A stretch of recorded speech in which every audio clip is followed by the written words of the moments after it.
NMTV को subscribe करें, press करें बेल आइकॉन और पाएं मुंबई, नवी मुंबई एवं बॉलीवुड की ताजा तरीन खबरें।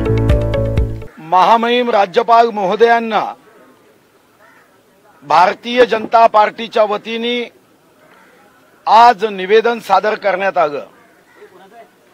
राज्यामध्ये असणारी अस्थिर परिस्थिती, प्रशासनाला दिलेले चुकीचे निर्देश, घटनाबाह्य कृती, केंद्र सरकारचे कायदे मानण्यासाठी दिलेला नकार, कोरोनाच्या संकटामध्ये जगामध्ये नियंत्रण करण्याचा प्रयत्न होत असताना इथं मात्र फक्त भाषण देऊन कोरोनाला बंदोबस्त करण्याचा असफल प्रयत्न, भ्रष्टाचार पराकोटीला पोहोचला, पोलीस विभागांना कायदा व सुव्यवस्थेचं संरक्षण करण्याच्या साठी वापरण्याच्या ऐवजी आपला पक्ष मजबूत करण्यासाठी भ्रष्टाचाराच्या माध्यमातून खंडणी वसूल करण्यासाठी वापरणे, असे 100च्या वरती प्रकरण आम्ही महामहिम राज्यपाल महोदयांना दिलेत। महामहिम राज्यपाल महोदयांना माननीय विरोधी पक्ष नेते देवेंद्र फडणवीसजींच्या नेतृत्वामध्ये आम्ही विनंती केली की या संदर्भातला अहवाल प्रशासनाकडून मागण्याची आवश्यकता आहे। माननीय मुख्यमंत्री महोदय हे राज्याचे वास्तविक प्रमुख आहेत, तर महामहिम राज्यपाल महोदय हे घटनात्मक प्रमुख आहेत। या घटनेच्या चौकटीत जर राज्य सरकार कृती करत नसेल, प्रशासन दबावात असेल, सत्तेचा आतंक मंत्रालय व प्रशासकीय अधिकाऱ्यांवर असेल, तर या दृष्टीने अहवाल घेण्याची आवश्यकता आहे। राज्य सरकार या कोरोनाच्या संकटात जनहिताची कामं करण्यामध्ये पूर्णपणे असफल ठरलं आहे।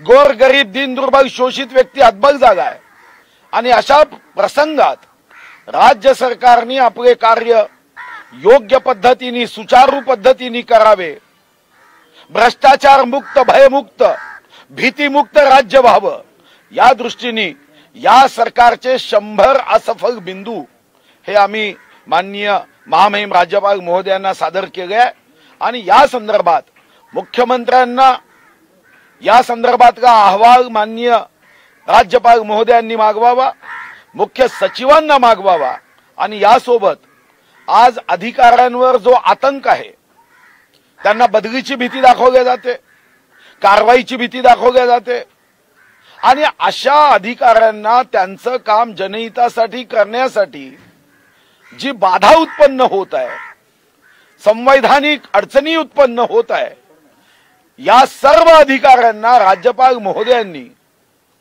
कायद्याच्या माध्यमातून संविधानाच्या चौकटीत त्यांची प्रत्येक कृती व्हावी यासाठी संरक्षण देण्याची आवश्यकता आहे। यासोबत राज्यामध्ये जो भ्रष्टाचार, जी खंडणी मागण्याचे प्रकरण आहेत, ट्रान्सफर मधलं रॅकेट आहे, हे सन्माननीय विरोधी पक्ष देवेंद्र फडणवीसांनी पुराव्यासहित सर्वप्रथम विधानसभेच्या व्यासपीठावर मांडलं, पण तिथेही दाबण्याचा प्रयत्न झाला। आता आम्ही या संदर्भात महामहिम राज्यपाल महोदयांनी हस्तक्षेप करण्याची आवश्यकता आहे, हे माननीय विरोधी पक्ष नेत्यांनी सांगितलं आहे। राज्याला वाचवणं गरजेचं आहे, जनतेला न्याय देणं गरजेचं आहे, संविधानाचं रक्षण करण्याचं गरजेचं आहे आणि प्रशासनाच्या माध्यमातून या साऱ्या संकटात योग्य पद्धतीने राज्य पुढे नेण्यासाठी राज्यपाल महोदयांनी हस्तक्षेप करावा अशी आम्ही विनंती केली आहे। माननीय देवेंद्रजी बोलतील, मग आपण बाकी।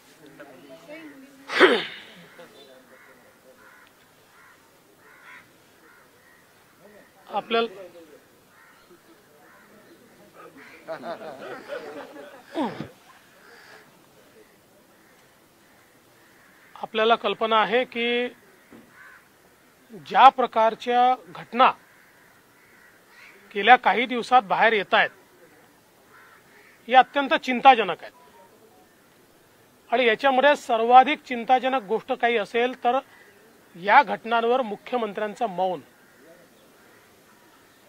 एक शब्द माननीय मुख्यमंत्री या संदर्भात बोलत नाहीयेत. सन्माननीय पवार साहेबांनी 2 प्रेस घेतल्या, पण दुर्दैवाने झालेला प्रकार पाठीमागे घालण्याचाच प्रयत्न त्यांनी केलाय.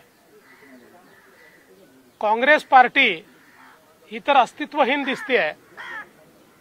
या संपूर्ण प्रकरणात त्यांची भूमिकाच नाहीये. त्यांचे नेते दिल्लीत काहीतरी बोलतायत, इथे वेगळं बोलतायत. एकूणच या महाविकास आघाडी सरकार म्हणा का महावसुली आघाडी सरकार म्हणा, यांनी सगळी नैतिकता ही पूर्ण पायाखाली तुडवली आहे. केवळ सत्तेकरता या ठिकाणी हे सगळं काम चाललेलं आहे. त्याच्या पलीकडे काहीच नाहीये. आणि माझा तर काँग्रेसला सवाल आहे की काँग्रेसने सांगितलं पाहिजे त्यांना किती हिस्सा आणि वाटा मिळतोय. ज्या प्रकारचं त्यांचं मौन आहे, त्यांना वाटा आणि हिस्सा किती आहे हे देखील आता या ठिकाणी आम्हाला समजलं पाहिजे. आणि म्हणूनच आज राज्यपालांना आम्ही भेटून वेगवेगळ्या प्रकारच्या घटना दिलेल्या आहेत. आमची अपेक्षा आहे की मुख्यमंत्री जर बोलत नसतील तर संवैधानिक प्रमुख म्हणून माननीय राज्यपालांनी त्यांना बोलतं केलं पाहिजे. माननीय राज्यपालांनी त्यांच्याकडनं अहवाल घेतला पाहिजे. या खंडणीच्या घटनांचं काय त्यांनी कारवाई केली, जे रॅकेट बाहेर निघालेलं आहे त्या रॅकेटवर त्यांनी काय कारवाई केली, या सगळ्या गोष्टी या राज्यपालांनी त्यांच्याकडनं घ्याव्यात आणि हा अहवाल त्यांनी मागवावा. याकरता आज आम्ही भेटलोय. करता हूं भाई हिंदी.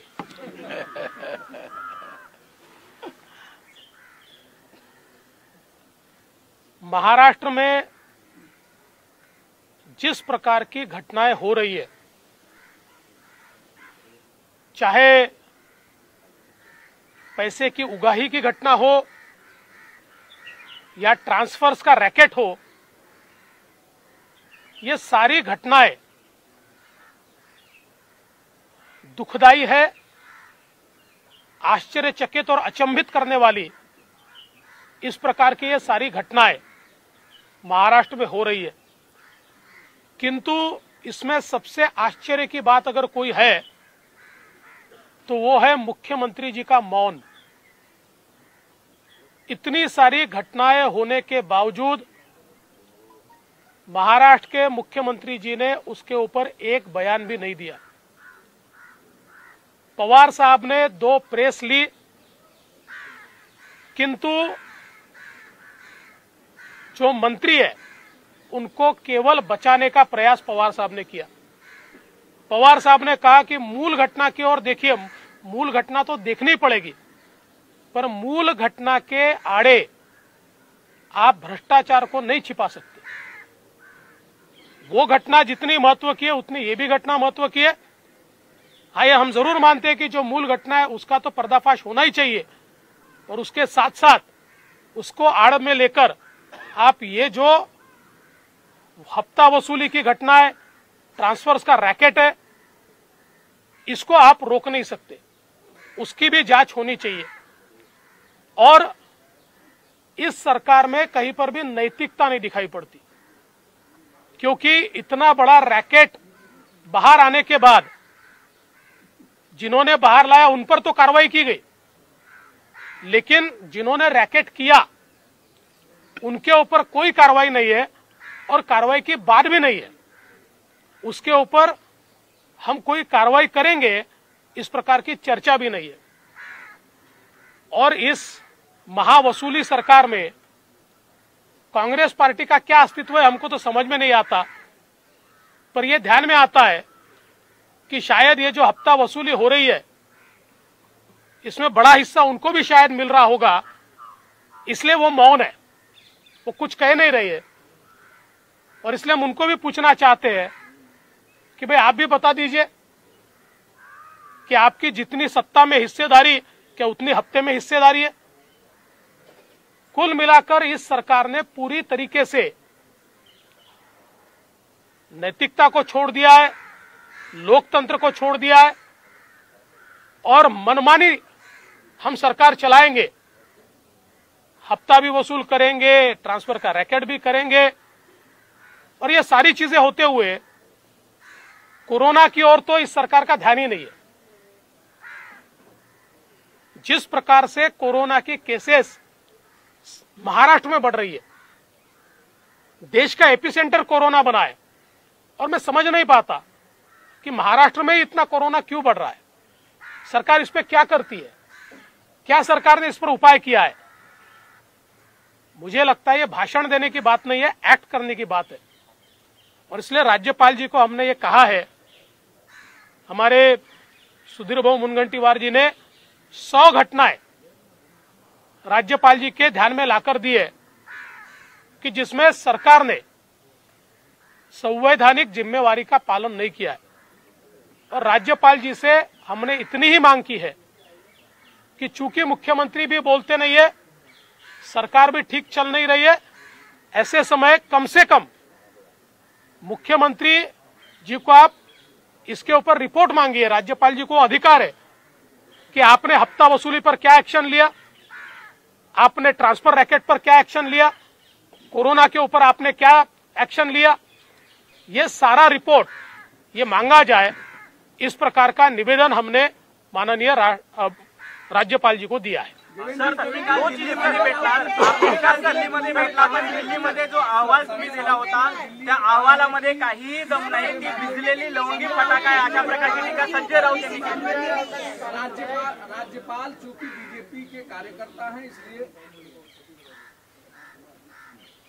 काल जो अहवाल मी दिलेला आहे तो लवंगी फटाका आहे की ॲटम बॉम्ब आहे हे लवकरच लक्षात येईल। एवढे का घाबरले? जर तो लवंगी फटाका होता तर 25 ऑगस्ट पासनं तो दाबून का ठेवला? कोणाचे चेहरे बाहेर येणार होते?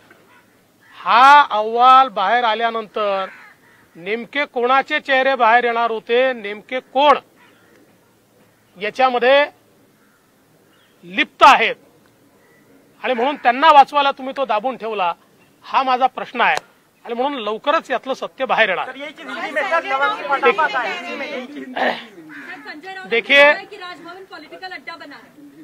देखिए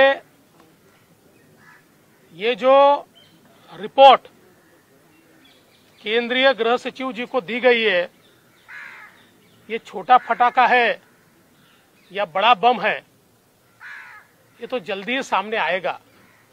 लेकिन जो कहते हैं कि ये छोटा सा फटाका है, तो उनको पूछना चाहता हूं, अगर ये बहुत छोटी बात थी तो 25 अगस्त 2020 से आपने इसको छुपा कर क्यों रखा? वो कौन लोग हैं जिनके ऊपर इसके माध्यम से सीधी उंगलियां उठती है?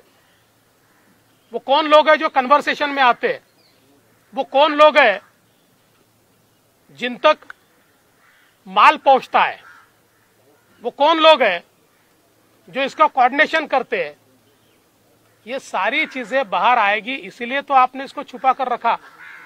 अब ये केंद्रीय गृह मंत्रालय तक पहुंचा है, जल्दी ध्यान में आएगा इसके पीछे क्या है। जिस तरीके से संजय राउत ने कहा कि मुख्यमंत्री से मुलाकात के बजाय बीजेपी के लोग राज्यपाल के पास जाते हैं क्योंकि राज्यपाल बीजेपी के कार्यकर्ता हैं। देखिए, संजय राउत जी के पास बहुत टाइम है और आप लोगों को खबर नहीं होती तो आप उनके तक पहुंच जाते हैं। और वो कोई इतने बड़े नेता तो नहीं है कि उनके हर सवाल का मैं जवाब दूं। वो कोई इतने बड़े नेता नहीं है। राज्यपाल संवैधानिक प्रमुख है, हम उन तक जाते हैं। देखो, ऐसा है ना, अगर हम चले जाए तो बीजेपी के नेता, और आप कमर से झुककर उनको जब प्रणाम करते तो किसके नेता होते? सर, रश्मि शुक्ला बीजेपी की एजेंट से इस तरह का आरोप लगा है। सर, मुख्यमंत्री को इस पर बात करने की जरूरत ही नहीं है, क्यों जरूरत है इस विषय पर बात करने की? देखिए, मुख्यमंत्री ये प्रमुख है उन्होंने बातचीत करनी चाहिए, लेकिन वो जानते कि इस पर बात करना उनके लिए कठिन है और अगर इस पर वो बात करेंगे तो कहीं ना कहीं जांच करनी पड़ेगी, जांच के आदेश देने पड़ेंगे जो वो देना नहीं चाहते। अपनी सरकार को बचाने के लिए, हफ्ताखोरी को बचाने के लिए ये सारा मामला चल रहा है और इसलिए मुझे लगता है कि संजय राउत तो कोई अधिकृत व्यक्ति नहीं है, उनकी बात को, सरकार की बात तो नहीं माना जा सकता, वो कोई सरकारी थोड़ी है और इसलिए सरकार की ओर से कौन बोल रहा है, क्यों नहीं बोल रहा है? एजेंट है, इसका आरोप सरकार की तरफ से लगाया गया। सर आप क्या कहेंगे? देखिए, कोई अधिकारी अगर सच कहे तो बीजेपी का एजेंट और हफ्ता वसूल करके दे तो क्या शिवसेना का एजेंट?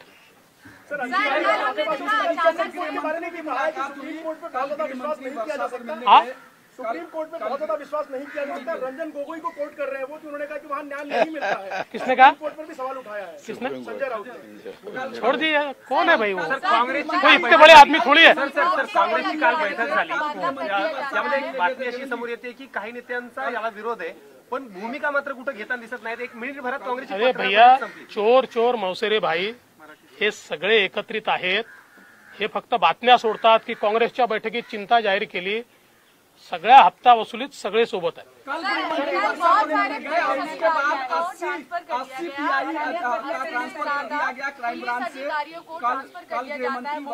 भूल से गई वो हौस से नहीं आती। देखिए, जो बूंद से गई वो हौद से नहीं आती, इस प्रकार की चीजें पहले करने की आवश्यकता थी जब ये ध्यान में आ रहा था कि इतने बड़े पैमाने पर लोग हफ्ता वसूली में लिप्त है, उस समय ये करना चाहिए था। लेकिन मैं ऐसा मानता हूं एडमिनिस्ट्रेटिव बाब है और इसलिए इसके ऊपर मुझे कोई कमेंट नहीं करना। मुझे ऐसा लगता है कि इसके बाद अगर सुधार हुआ तो हम इसका स्वागत करेंगे। गोपनीय पत्र फोडल्याबद्दल महाविकास आघाडीकडनं गुन्हा दाखल करण्याचा प्रयत्न केला जातो। ज्या पद्धतीचा गोपनीय अहवाल रश्मी शुक्ला यांनी दिला आणि ते जर बाहेर केलं तर अशा पद्धतीचा गुन्हा आहे, अशा सरकार गृहमंत्र्याचा गुन्हा आहे। गुन्हा तर माझ्यावरच दाखल करावा लागेल, गृहमंत्र्यावर, कारण गृहमंत्री अनिल देशमुखांवर हा गुन्हा करावा लागेल की गोपनीय पत्र बाहेर केलं, जे पत्राचं संरक्षण करू शकत नाही ते जनतेचं, देशाचं, राज्याचं करतील। ज्यांना पत्र आपलं गुप्त पत्र हे सुद्धा वाचवता येत नाही त्यांना तर एक क्षण पदावर राहण्याचा अधिकार नाही, एका सेकंदात राजीनामा देऊन बाहेर गेलं पाहिजे। खास करून रश्मी शुक्लांवर गुन्हा दाखल करण्याची मागणी नाही, गुन्हा त्यांच्यावर दाखल काय म्हणजे एखाद्या प्रामाणिक अधिकाऱ्यांनी सत्यस्थिती सांगणं हा गुन्हा होतो आणि तुमच्या फाईलमधून ते पत्र बाहेर जाणं तुमच्या अधिकाऱ्यांच्या माध्यमातून, तुमच्या पीएच्या माध्यमातून, तुमच्या पीएसच्या माध्यमातून खंडणी घेणारे जे अधिकारी आहेत त्यांच्या हातून जर बाहेर गेलं तो गुन्हा कुणावर दाखल करता? हा गुन्हा तर गृहमंत्र्यावर दाखल केला पाहिजे। गृहमंत्र्यांना एक क्षण पदावर राहण्याचा अधिकार नाही। हे जगामधल्या अनेक पंतप्रधान, राष्ट्रपती भवनामधून जेव्हा अशा घटना झाल्या त्यांनी राजीनामे दिले, त्यांना आठवण पाहिजे असेल तर आम्ही पूर्ण इतिहास काढून देतो। विषय मी बाहेर काढलेला आहे, त्यामुळे गुन्हा दाखल करायचा असेल तर माझ्यावर करावा लागेल आणि मी त्याची पर्वा करत नाही। जर हप्ताखोरी होत असेल, रॅकेट होत असेल आणि त्या रॅकेटमधनं महाराष्ट्राची बदनामी होत असेल तर महाराष्ट्राची बदनामी होऊ नये याकरता 4 गुन्हे अजून माझ्यावर दाखल झाले तरी मला फरक पडत नाही। मी कोर्टात जाईन, कोर्टात ते सिद्ध करेन।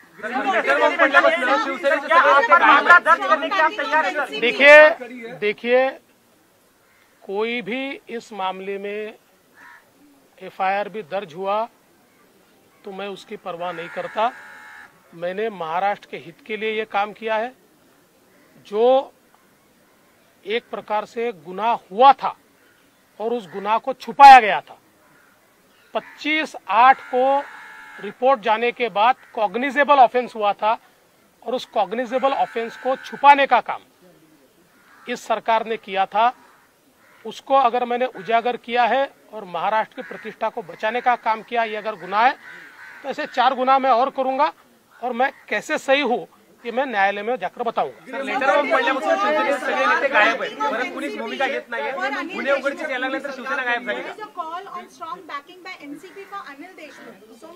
देखिए, इसमें बहुत स्पष्ट रूप से दिखता है कि ये तीनों जानते थे इस प्रकार की हफ्ताखोरी हो रही है। ये तीनों पार्टियों को पता है कि इसमें का सत्य बाहर आया तो तीनों का चेहरा खुला हो जाएगा, इसलिए वो उनको बैक कर रहे हैं।